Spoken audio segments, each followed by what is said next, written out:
Última hora. El reloj apenas marcaba los primeros minutos de esta jornada cuando las alertas informativas comenzaron a encenderse una tras otra. México se paraliza. América Latina guarda silencio. Las redes sociales se inundan de mensajes, los noticieros interrumpen su programación habitual, y millones de personas, dentro y fuera del país, contienen la respiración ante una sola frase: se confirma la triste noticia sobre el expresidente Carlos Salinas de Gortari. Sí, el hombre que, para bien o para mal, definió una época entera, vuelve a ocupar el centro de atención. Pero esta vez, no lo hace como protagonista de un nuevo escándalo político ni como figura de análisis académico o debate histórico. Hoy, Carlos Salinas de Gortari es recordado con una mezcla de sorpresa, duelo y profunda reflexión, porque la noticia que ha sido confirmada hace apenas 8 minutos marca un antes y un después, un giro inesperado en el relato de un país que aún vive bajo la sombra de muchas de sus decisiones. Salinas de Gortari fue más que un presidente. Fue un símbolo, una figura que representó el poder en su máxima expresión. Ingeniero, economista, político formado en las mejores universidades del mundo, impulsor de grandes reformas, firmante del histórico Tratado de Libre Comercio de América del Norte, pero también señalado, criticado, y para algunos, responsable de una etapa de dolor, desigualdad y traición. ¿Héroe moderno o villano de una tragedia nacional? Las respuestas son tan diversas como el pueblo mexicano mismo. Lo cierto es que su nombre nunca pasó desapercibido. Y hoy, con esta noticia que estremece los cimientos del sistema político, no se puede evitar mirar hacia atrás y preguntarse, ¿quién fue realmente Carlos Salinas de Gortari? ¿Y qué nos deja su paso por la historia? Esta es una de esas ocasiones en que el presente se conecta con el pasado, en que las generaciones que lo vivieron reviven recuerdos intensos, y las nuevas generaciones comienzan a descubrir por qué este nombre sigue provocando emociones tan profundas. Este no es un simple obituario ni una crónica común. Es un llamado a la memoria, al análisis y, sobre todo, a la sensibilidad humana. Porque más allá del poder, del lujo, del protocolo y de los secretos de Estado, hubo una vida, una familia, un círculo íntimo que hoy también enfrenta una pérdida irreparable. Y es precisamente en estos momentos donde la figura pública cede espacio al ser humano. Por eso, en este video te contaremos lo que está ocurriendo en tiempo real, los detalles confirmados por fuentes oficiales, las primeras reacciones de exmandatario, periodistas y figuras públicas, y el impacto que esta noticia ya está generando tanto en el ámbito político como en la sociedad mexicana. No es momento de juicios apresurados, ni de especulaciones infundadas. Es momento de comprender, de escuchar y de sentir. Porque lo que ha sucedido no es solo el fin de un capítulo, sino el comienzo de un periodo de reflexión nacional que nadie podrá evitar. Acompáñanos hasta el final. Porque esta historia aún no ha terminado. Y lo que vamos a revelar a continuación cambiará tu forma de ver el legado de Carlos Salinas de Gortari, para siempre. Orígenes e infancia de Carlos Salinas de Gortari, entre el privilegio, la tragedia y el destino del poder. Antes de que su nombre apareciera en los libros de historia como uno de los presidentes más poderosos y polémicos de México, Carlos Salinas de Gortari fue simplemente un niño criado en una casa donde la política era tan común como la cena familiar. Su historia comenzó el 3 de abril de 1948, en la Ciudad de México, en una época marcada por profundas transformaciones sociales, industriales y culturales que afectarían profundamente el rumbo del país y el suyo propio. Nació entre las paredes de una casa cargada de libros, discursos y promesas políticas. Su padre, Raúl Salinas Lozano, no era un hombre cualquiera. Economista brillante, egresado de Harvard, académico, embajador y posteriormente secretario de Industria y Comercio durante el sexenio de Adolfo López Mateos, era una figura de alto perfil que hablaba con fluidez sobre tratados internacionales, estrategias macroeconómicas y el futuro del país. Su madre, Margarita de Gortari, aportaba el equilibrio emocional, la disciplina familiar y el bagaje cultural que completaría la base sobre la cual se formaron Carlos y sus hermanos. Desde muy temprana edad, Carlos fue un niño obsesivamente curioso, serio, metódico. No era el típico niño de su edad. Mientras otros jugaban en la calle, él se encerraba a leer, a preguntar, a estudiar, a observar el mundo adulto con una intensidad inusual.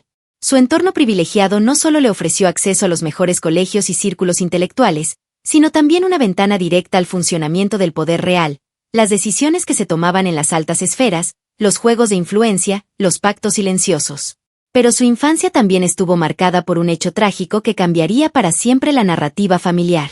El 18 de diciembre de 1959, cuando Carlos tenía apenas 11 años, ocurrió un incidente que fue rápidamente silenciado pero jamás olvidado, una empleada doméstica fue asesinada de un disparo en el interior de la residencia Salinas. Aunque los reportes oficiales evitaron profundizar en detalles, algunos medios aseguraron que el disparo habría sido accidentalmente accionado por un joven Carlos o por su hermano Raúl, ambos menores de edad en ese entonces. La justicia no avanzó, la prensa fue contenida y el caso fue archivado, pero el suceso dejó una cicatriz invisible que lo seguiría durante toda su vida pública. Este oscuro capítulo, que pocos se atreven a mencionar, sería el primer gran escándalo que marcaría la relación de Salinas con el secreto, el control de la narrativa y la construcción de una imagen a prueba de juicios. Aprendió desde niño que en la vida pública no se puede ser transparente del todo, y que el silencio puede ser una herramienta de poder.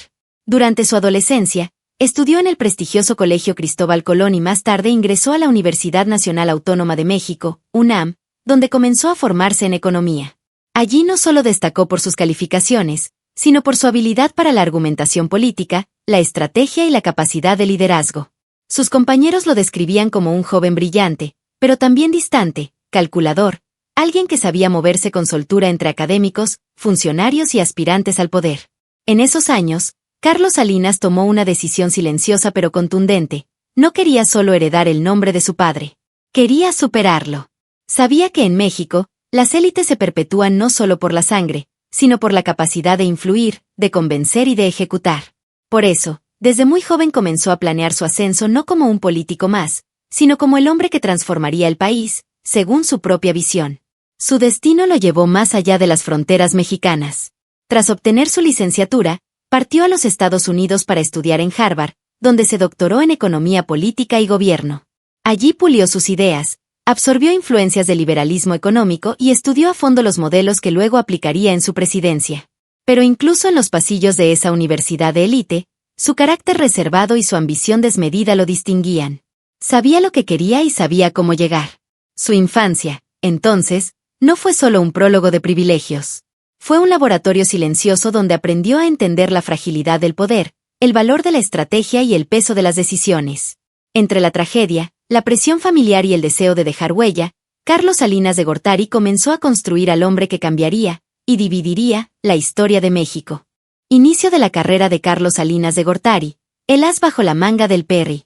Después de regresar de Harvard con un doctorado en economía política y gobierno bajo el brazo, Carlos Salinas de Gortari no regresó a México como cualquier académico más. Volvió con un propósito claro, con una determinación inquebrantable, no solo participar en el sistema político, sino tomar el control desde sus entrañas. En la década de 1970, México vivía bajo el férreo control del Partido Revolucionario Institucional, PRI, un organismo político que se había convertido en una maquinaria casi perfecta para mantener el poder. Era un partido de Estado. Quien no estaba en el PRI, simplemente no existía en el mapa político nacional. Controlaba la presidencia, los gobernadores, los congresos, los sindicatos, los medios de comunicación y hasta las organizaciones campesinas y estudiantiles. En ese contexto, Salinas comprendió desde el primer día que el verdadero poder no se ostentaba en discursos públicos, sino en la capacidad de mover los hilos sin ser visto.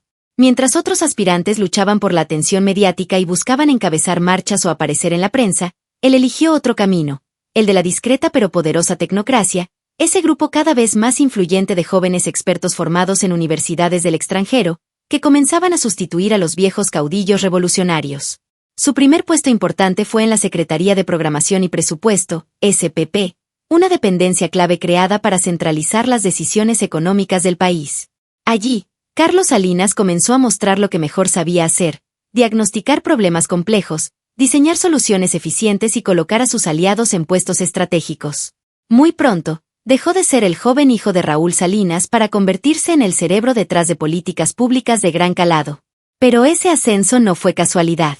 Salinas sabía moverse. Aprendió el arte de la negociación política, del control institucional y de la manipulación de percepciones. Hacía favores, pero también los cobraba. Se rodeó de una élite que compartía su visión del mundo, un México que debía abrirse al mercado, reducir el peso del Estado y acercarse más a Estados Unidos, aunque eso significara renunciar a algunos ideales de justicia social.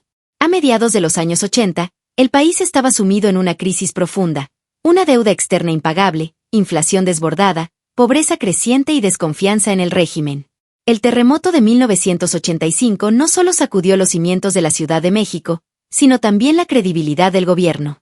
Fue entonces cuando la figura de Salinas comenzó a brillar como una solución técnica, moderna, sin vínculos con los excesos del pasado. Miguel de la Madrid, presidente de la República entre 1982 y 1988, encontró en él a su colaborador más leal y eficiente.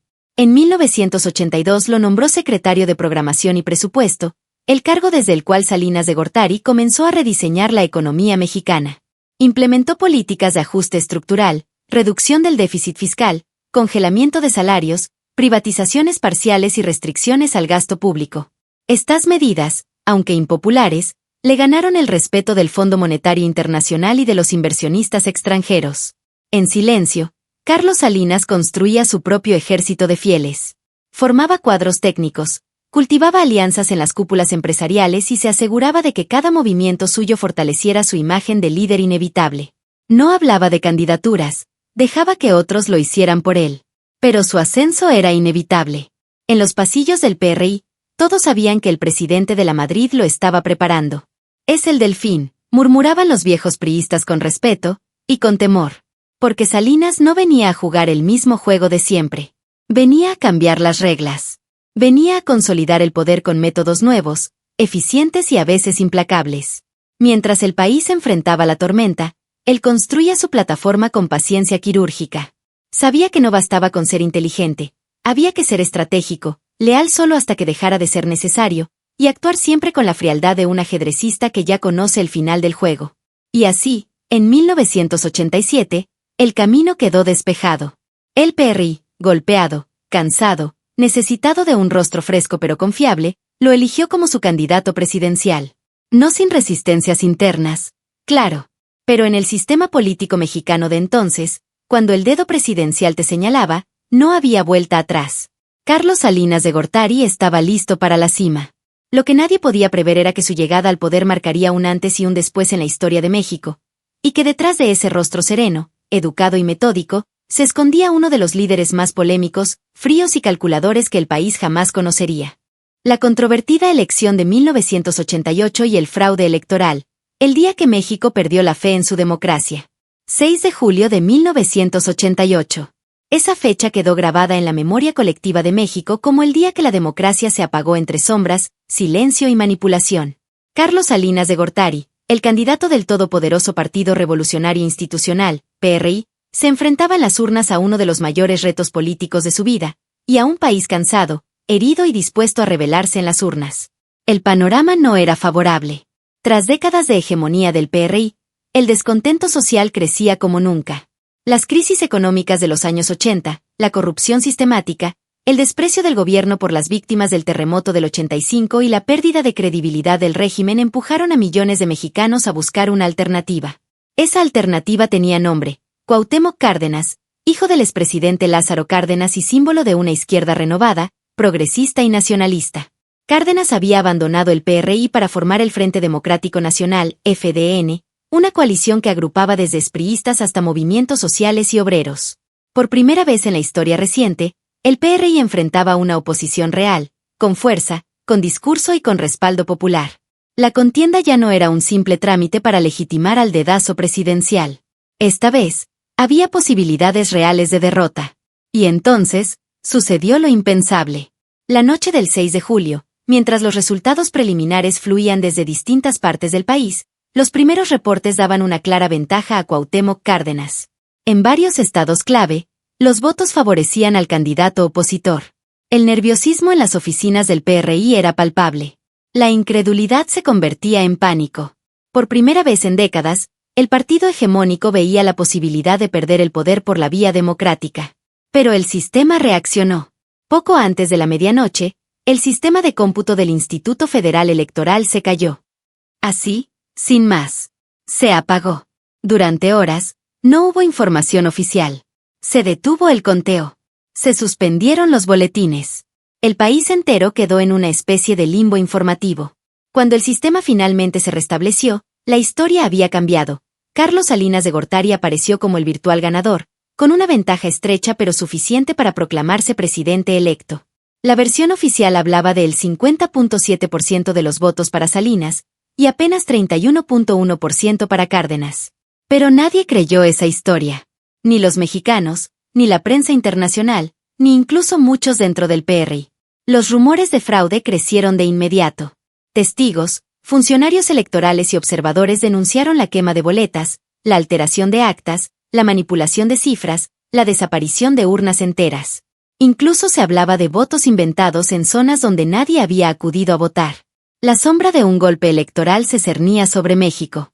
Manuel Bartlett, entonces secretario de Gobernación y responsable directo del proceso electoral, se convirtió en el rostro del escándalo. Años más tarde, múltiples exfuncionarios confirmarían lo que durante décadas se sospechó: el fraude fue real. Fue sistemático. Fue orquestado desde las más altas esferas del poder para evitar que Cuauhtémoc Cárdenas llegara a la presidencia. La elección de 1988 no solo marcó el inicio del sexenio de Carlos Salinas de Gortari, marcó una herida profunda en la confianza de los mexicanos. A partir de ese momento, millones de ciudadanos comenzaron a ver al PRI como lo que realmente era: una maquinaria de control, dispuesta a todo, incluso a manipular la voluntad del pueblo, para no soltar el poder. Carlos Salinas asumió la presidencia el 1 de diciembre de 1988, bajo un halo de ilegitimidad que jamás logró sacudirse por completo. Aunque intentó proyectar una imagen de modernidad, apertura económica y liderazgo internacional, la mancha del fraude electoral lo persiguió durante todo su mandato, y más allá. Porque lo que ocurrió en 1988 no fue solo una elección cuestionada. Fue el símbolo de un sistema político que había perdido la vergüenza, la ética y el respeto por su propio pueblo. Y aunque Salinas logró llegar al poder, lo hizo por la puerta trasera de la historia, arrastrando consigo el descrédito de una generación entera. El sexenio de Salinas, privatizaciones, pactos y el nacimiento del neoliberalismo mexicano. 1988 a 1994. Carlos Salinas de Gortari ya estaba en la silla presidencial. Había llegado manchado por el escándalo del fraude electoral, pero dispuesto a gobernar con una idea clara: transformar México desde la raíz. No solo en lo político, sino, y sobre todo, en lo económico. Lo que siguió fue un sexenio vertiginoso, marcado por reformas sin precedentes, decisiones radicales, y un modelo que cambiaría para siempre la historia del país: el neoliberalismo mexicano. De país estatista a país en venta desde sus primeros días como presidente, Salinas dejó claro que no seguiría el camino del nacionalismo revolucionario. Aquella vieja ideología que había hecho del Estado mexicano el gran rector de la economía, dueño de empresas, bancos, ferrocarriles, minas, y hasta de fábricas de zapatos, ya no tenía lugar en su visión. Su apuesta era otra: reducir el tamaño del Estado, abrir la economía al mundo y confiar en el libre mercado. Bajo esa lógica, más de 1000 empresas paraestatales fueron vendidas o desaparecidas. Telmex, Altos Hornos, Aeroméxico, Imevisión, una tras otra, las joyas de la corona del Estado mexicano fueron transferidas a manos privadas, muchas veces a precios escandalosamente bajos y con procesos cuestionables. El discurso oficial hablaba de modernización, eficiencia y competitividad. Pero la realidad escondía una verdad incómoda: la mayoría de los compradores eran empresarios cercanos al poder, amigos del régimen, recomendados por los altos mandos del PRI. Así nació una nueva élite económica en México: los magnates del salinismo, entre ellos Carlos Slim, que adquirió Telmex y se convirtió en uno de los hombres más ricos del mundo. El pacto de estabilidad y el control social. Pero Salinas no gobernaba solo desde lo económico. Sabía que, tras un inicio tan débil en legitimidad, necesitaba tejer una red de control político y social más amplia. Fue entonces cuando diseñó una de sus estrategias más eficaces: el Pacto de Estabilidad y Crecimiento Económico, un acuerdo con empresarios y sindicatos para controlar salarios, precios y evitar una espiral inflacionaria. El país vivía una calma económica artificial, pero efectiva. Al mismo tiempo, Salinas lanzó uno de los programas sociales más ambiciosos de la historia: Solidaridad, un proyecto que en el papel buscaba combatir la pobreza, pero que en la práctica también sirvió para canalizar apoyos, influir en comunidades vulnerables y reforzar la presencia política del PRI en zonas marginadas. Con Solidaridad, Salinas no solo se mostraba ante el mundo como un reformador con rostro humano, también afianzaba un control clientelar que le dio resultados electorales y legitimidad popular. Era, al mismo tiempo, neoliberalismo y populismo de Estado. El gran golpe de efecto: el Tratado de Libre Comercio de América del Norte. Pero si hubo una jugada maestra que marcó el sexenio de Salinas fue, sin duda, la firma del Tratado de Libre Comercio de América del Norte, Tratado de Libre Comercio de América del Norte, con Estados Unidos y Canadá. Negociado durante años en secreto y anunciado como el boleto de México hacia el primer mundo, El Tratado de Libre Comercio de América del Norte fue el símbolo más claro del giro neoliberal. Salinas prometía que, al integrarse con las grandes economías del norte, México crecería, exportaría, atraerían inversiones y surgiría una clase media sólida. El tratado, firmado en 1992 y que entró en vigor en 1994, fue celebrado por empresarios, medios internacionales y la clase política. Washington aplaudía al presidente mexicano. En Wall Street, lo veían como el reformador más moderno de América Latina. Salinas, con su sonrisa contenida y su discurso tecnocrático, parecía tenerlo todo bajo control. Pero el Tratado de Libre Comercio de América del Norte también trajo consigo temores y heridas. Miles de campesinos y pequeños productores mexicanos temían no poder competir con los productos subsidiados de EU. Se iniciaron protestas, surgieron resistencias, y el campo mexicano comenzó a sufrir un desmantelamiento silencioso. La imagen dorada, que escondía fracturas a simple vista, el sexenio de Salinas era un éxito, la inflación bajó, las reservas internacionales crecieron, México recuperó la confianza de los mercados y el país fue aceptado en el Club de Países Modernos. Pero por debajo de esa fachada tecnocrática y triunfal, la desigualdad aumentaba, el tejido social se resquebrajaba, el desempleo crecía y muchas familias comenzaban a ver que las promesas del nuevo modelo no estaban llegando a todos. El país crecía, sí, pero para unos pocos. Y mientras eso sucedía, en los pasillos del poder, la ambición, la corrupción y los intereses ocultos seguían haciendo de las suyas. El modelo neoliberal había nacido, pero el precio que México pagaría por él aún estaba por verse. El asesinato de Colosio, traición, misterio y el inicio del fin. 23 de marzo de 1994, Lomas Taurinas, Tijuana. Un disparo. Luego otro. Caos. Gritos. Sang. Y en el suelo, el cuerpo moribundo de Luis Donaldo Colosio, el candidato presidencial del PRI, el sucesor natural, el rostro de la renovación. México se detenía, incrédulo. Y con esos balazos, también comenzaba a morir el sistema que Carlos Salinas de Gortari había intentado fortalecer o controlar. El asesinato de Colosio no fue solo un crimen político. Fue una herida nacional. Un punto de quiebre. Para muchos, fue el inicio del colapso del salinismo, el símbolo de un sistema que ya no podía sostenerse sin caer en la violencia o la traición. Colosio, el delfín que quiso volar solo Luis Donaldo Colosio había sido una creación del propio Salinas. Joven, carismático, tecnócrata, con imagen limpia y discurso articulado. Secretario de Desarrollo Social, presidente del PRI, y finalmente candidato a la presidencia en una sucesión que parecía perfectamente orquestada. Pero Colosio, lejos de ser un simple títere del régimen, comenzó a mostrar autonomía. En sus discursos, especialmente en el famoso mensaje del 6 de marzo de 1994, hablaba de un México con hambre y sed de justicia, y denunciaba públicamente la pobreza, la desigualdad, el autoritarismo. Algunos escucharon esas palabras como una crítica directa a Salinas. Internamente, se rumoreaba que el círculo de poder estaba dividido. Mientras Salinas aún manejaba los hilos del sistema, Colosio representaba una posibilidad de cambio real. Y el poder, en México, nunca ha tolerado bien la rebeldía dentro de casa. El día del crimen, y las preguntas que nunca murieron Lomas Taurinas era una colonia popular de Tijuana. Ahí, Colosio acudió como parte de su gira de campaña. A las 17:04, entre empujones y multitudes, un joven de nombre Mario Aburto Martínez sacó una pistola Taurus calibre .38 y disparó a quemarropa. Según la versión oficial, el asesino actuó solo. Sin cómplices. Sin motivos políticos. Un lobo solitario. Pero muy pronto, la versión comenzó a hacer agua. ¿Por qué no hubo seguridad suficiente en un evento tan delicado? ¿Cómo pudo acercarse tanto al candidato? ¿Por qué los videos del momento fueron editados y nunca se mostró todo el material? ¿Por qué Aburto fue golpeado tras su detención y luego aislado?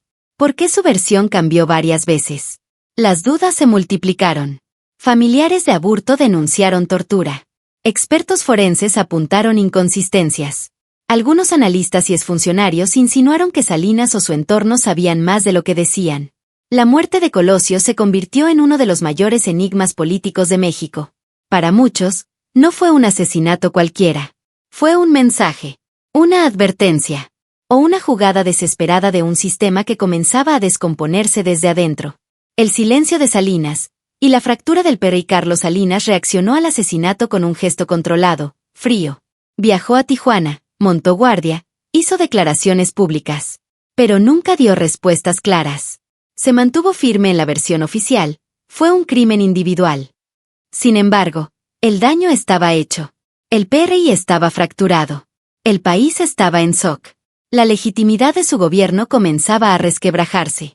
Y con la entrada del nuevo candidato, Ernesto Zedillo, el poder de Salinas, ese que parecía absoluto, comenzó a diluirse. En los meses siguientes, los fantasmas se acumularon. El asesinato del secretario general del PRI, José Francisco Ruiz Massieu, cuñado de Salinas. El arresto de su hermano Raúl Salinas. El descubrimiento de cuentas millonarias en el extranjero. El país parecía derrumbarse, y Salinas se quedaba cada vez más solo. El exilio silencioso, Salinas tras dejar el poder, su huida y la caída del mito. Cuando Carlos Salinas de Gortari entregó la banda presidencial en noviembre de 1994, muchos esperaban que su legado fuera el de un hombre que modernizó a México, abrió la economía y consolidó al país en la escena global. Sin embargo, lo que vino después fue un capítulo oscuro, silencioso y lleno de incertidumbre que marcaría el principio del fin para uno de los personajes más poderosos y controvertidos en la historia moderna de México. Lejos de retirarse a un retiro dorado y público, Salinas eligió un exilio voluntario, una retirada estratégica que lo alejó de los reflectores pero no del poder ni de la influencia. Vivió en la sombra, resguardado de la presión social y política que poco a poco se convertía en una tormenta implacable, alimentada por escándalos, acusaciones y una opinión pública cada vez más crítica. Su caída del pedestal no fue un estallido violento, sino un proceso gradual y doloroso. El exmandatario que había llegado al poder con promesas de cambio y progreso, terminó envuelto en acusaciones de corrupción, vínculos con redes clandestinas y la sombra ominosa de los crímenes políticos que sacudieron al país. La casa de poder construida durante su sexenio comenzó a derrumbarse, mientras la sociedad mexicana exigía cuentas y justicia. El silencio de Salinas durante años alimentó las especulaciones más oscuras. ¿Dónde estaba? ¿A qué se dedicaba realmente? ¿Qué secretos escondía? Y más importante aún, ¿qué papel jugaba en los asuntos que continuaban golpeando al PRI y a México? Este exilio no fue solo geográfico, sino también simbólico: la caída del mito Salinas, la erosión de la figura del hombre invencible que una vez dominó los hilos del poder con mano firme y fría. Su nombre se convirtió en sinónimo de un sistema agotado, de las promesas incumplidas y de un México que se debatía entre la esperanza y la desilusión. En este silencio, Carlos Salinas vivió alejado de la escena pública, pero nunca realmente fuera de la historia. Su huida fue un acto de supervivencia, pero también un momento decisivo que marcó el fin de una era y el inicio de una nueva etapa para México, una etapa donde la sombra de Salinas seguiría presente, pero sin el brillo de los años dorados. El fin del PRI hegemónico, crisis, renacimientos y la transición democrática. Durante más de 7 décadas, el Partido Revolucionario Institucional, PRI, mantuvo un control casi absoluto sobre la política mexicana, dominando todos los espacios de poder y definiendo el rumbo del país. Sin embargo, ese dominio férreo comenzó a resquebrajarse durante y después del sexenio de Carlos Salinas de Gortari, marcando el inicio de un proceso complejo, doloroso y decisivo: el fin del PRI hegemónico. La crisis del PRI no fue un fenómeno súbito ni aislado. Fue el resultado de múltiples factores acumulados a lo largo de los años: corrupción rampante, escándalos políticos, crisis económicas y un creciente descontento social, que erosionaron la legitimidad del partido y pusieron en jaque su permanencia en el poder. Salinas, quien en su momento representó la renovación y el impulso neoliberal, también sembró las semillas del desgaste con decisiones que generaron desigualdad, pérdida de confianza y protestas. El golpe más duro para el PRI llegó en 2000, cuando, tras 71 años de gobierno ininterrumpido, perdió la presidencia ante el Partido Acción Nacional, PAN, con la histórica victoria de Vicente Fox. Este suceso simbolizó la transición democrática y el despertar de una sociedad que demandaba cambios reales y mecanismos efectivos de rendición de cuentas. Pero el fin de la hegemonía priista no significó su desaparición. Por el contrario, el PRI vivió momentos de renacimiento y transformación, intentando adaptarse a los nuevos tiempos políticos con reformas internas y alianzas estratégicas. Aunque dejó de ser el monopolio absoluto del poder, continuó siendo un actor fundamental en la arena política mexicana, con altibajos que reflejaban la complejidad de una democracia aún en construcción. Este periodo de transición estuvo marcado por retos enormes: la consolidación de instituciones democráticas, la lucha contra la corrupción, la apertura política y el reconocimiento de una sociedad civil cada vez más crítica y participativa. México enfrentó una redefinición de su sistema político, donde el pluralismo y la competencia electoral se convirtieron en la nueva norma, aunque con viejos fantasmas y obstáculos que persistían. Así, el fin del PRI hegemónico representa una de las transformaciones más profundas en la historia política contemporánea de México, un proceso de crisis y renacimiento que abrió las puertas a la democracia pero que también dejó heridas y pendientes que todavía repercuten en la vida política y social del país. Legado y reconocimiento de Carlos Salinas de Gortari, entre la modernización y la controversia. Carlos Salinas de Gortari es, sin duda, una de las figuras más polarizadoras en la historia política moderna de México. Su legado es una mezcla compleja de logros significativos y controversias que han marcado para siempre el rumbo del país. Por un lado, Salinas fue el artífice de una transformación económica sin precedentes que impulsó a México hacia la globalización y el libre mercado. Su administración implementó una serie de reformas estructurales, entre las que destacan la privatización de numerosas empresas estatales, la firma del Tratado de Libre Comercio de América del Norte, Tratado de Libre Comercio de América del Norte, y la modernización del sistema financiero mexicano. Estas políticas sentaron las bases del México neoliberal y cambiaron para siempre la forma en que el país interactúa con el mundo. Su impulso al desarrollo tecnológico, la apertura comercial y la estabilidad macroeconómica son aspectos reconocidos por economistas y sectores empresariales, quienes valoran la visión de Salinas para colocar a México en la agenda internacional. Bajo su mandato, México experimentó un crecimiento económico importante, al menos en términos formales, y logró integrarse de manera más profunda en la economía global. No obstante, este legado está teñido de una sombra persistente: las acusaciones de corrupción, la violencia política, las irregularidades electorales y la profunda desigualdad social que muchos atribuyen a sus políticas. La crisis económica que estalló poco después de su salida, conocida como el Error de Diciembre, y los escándalos vinculados a su familia y círculo cercano han manchado su reputación y han llevado a cuestionar la verdadera naturaleza de su gobierno. En reconocimiento a su impacto, Salinas ha recibido homenajes y ha sido objeto de estudios académicos que analizan su papel en la transformación de México. Sin embargo, también es objeto de críticas y protestas, reflejando la división que existe en la memoria colectiva sobre su figura. Más allá de las polémicas, Carlos Salinas de Gortari dejó una marca imborrable en la historia política y económica de México. Su legado invita a la reflexión sobre los costos y beneficios del cambio, el equilibrio entre modernización y justicia social, y el precio del poder en un país complejo y cambiante. Carlos Salinas de Gortari es una figura que encarna la complejidad de México en las últimas décadas, un hombre que impulsó una profunda transformación económica y política, pero que también dejó heridas y cuestionamientos difíciles de sanar. Su legado es una mezcla de modernización y controversia, de avances y retrocesos, de éxito y desencanto. Analizar su historia es entender no solo al personaje, sino también a un país que lucha constantemente entre el cambio y la tradición, entre la esperanza y la desilusión. El paso de Salinas por la presidencia marcó un antes y un después en México. Las decisiones que tomó y las políticas que implementó todavía repercuten en la vida de millones de mexicanos. Por eso, su historia no es solo la de un exmandatario, sino la historia viva de México, con sus luces y sombras, sus victorias y sus desafíos. Gracias a todos ustedes, queridos suscriptores, por acompañarnos en este recorrido por la vida y legado de una de las figuras más polémicas y trascendentales de México. Su apoyo y entusiasmo nos motivan a seguir trayéndoles contenido profundo, auténtico y relevante. No olviden dejar sus comentarios, compartir sus opiniones y suscribirse para no perderse ninguna de nuestras próximas publicaciones. Nos vemos en el siguiente video. Hasta entonces, cuídense mucho y manténganse informados.